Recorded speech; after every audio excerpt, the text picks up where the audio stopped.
Snow white and the seven dwarf. यह बेहद ही पुरानी बात है। एक राज्य की रानी सर्दियों के समय खिड़की के पास बैठकर कुछ सिल रही थी। अचानक सुई उसकी उंगली में चुभ गई और रानी का खून पास गिरे बर्फ पर जा गिरा। इस घटना को देख रानी के मन में एक ख्याल आया कि काश मेरी एक बेटी होती जिसका रंग इस बर्फ की तरह सफेद होता, उसका ओठ खून की तरह लाल होता और बाल काली घटाओं सी होती। कुछ समय बाद ही रानी को बेटी हुई और वह ठीक वैसी ही थी जैसी उन्होंने कल्पना की थी। इसलिए उसका नाम रखा गया स्नो वाइट। कुछ समय बाद रानी की मृत्यु हो गई और समय बीतने के बाद राजा ने दूसरी शादी कर ली। वह नई रानी भी बेइंतहा खूबसूरत थी। रानी के पास एक जादुई आईना था जिससे वह रोज पूछती कि बता, इस दुनिया में सबसे सुंदर कौन है। चूंकि वो आईना कभी झूठ नहीं बोलता था तो वह हमेशा कहता था, आप ही सबसे सुंदर हो रानी। यह सुन रानी खुद भी इतराती।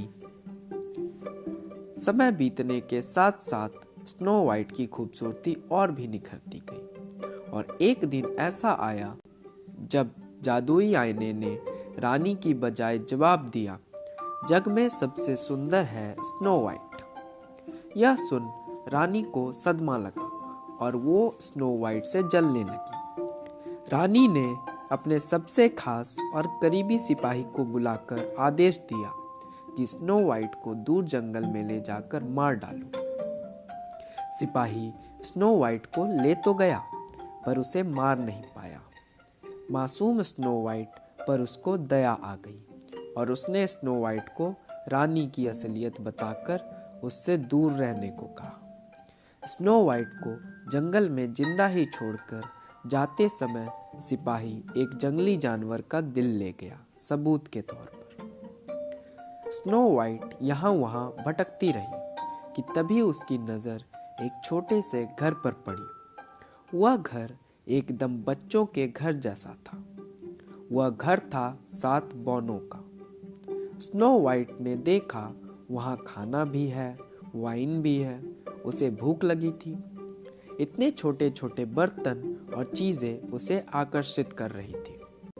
स्नो वाइट ने खाना खाया, वाइन भी पी और सो गई। जब बौने घर लौटे तो सब कुछ अस्त व्यस्त देखकर सोच में पड़ गए। फिर उनकी नजर स्नो वाइट पर पड़ी।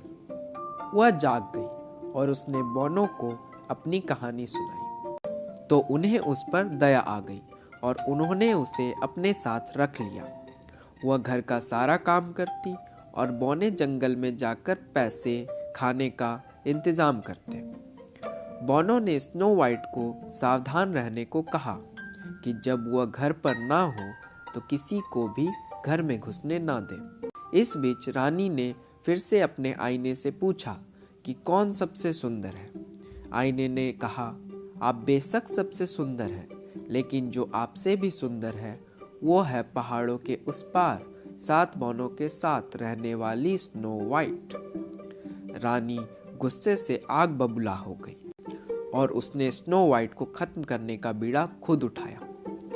उसने एक बुढ़िया का वेश धरा और कंघी बेचने वाली बनकर जंगल की तरफ चल पड़ी। स्नो वाइट को देखकर उसने कहा कि यह कंघी ले लो बेटी, मैं तुम्हारे बाल संवार कर दिखाती हूँ। जैसे ही उसने स्नो वाइट के बालों को कंघी किया, स्नो वाइट बेहोश होकर गिर पड़ी। क्योंकि वह कंघी जहरीली थी, रानी वहां से चली गई। लेकिन फौरन बौने आकर स्नो वाइट के बालों से कंघी निकाल देते हैं और वह बच जाती है। रानी फिर आईने से पूछती है, आईना वही जवाब देता है। रानी फिर किसान की बूढ़ी बीवी का भेष बदल कर जाती है।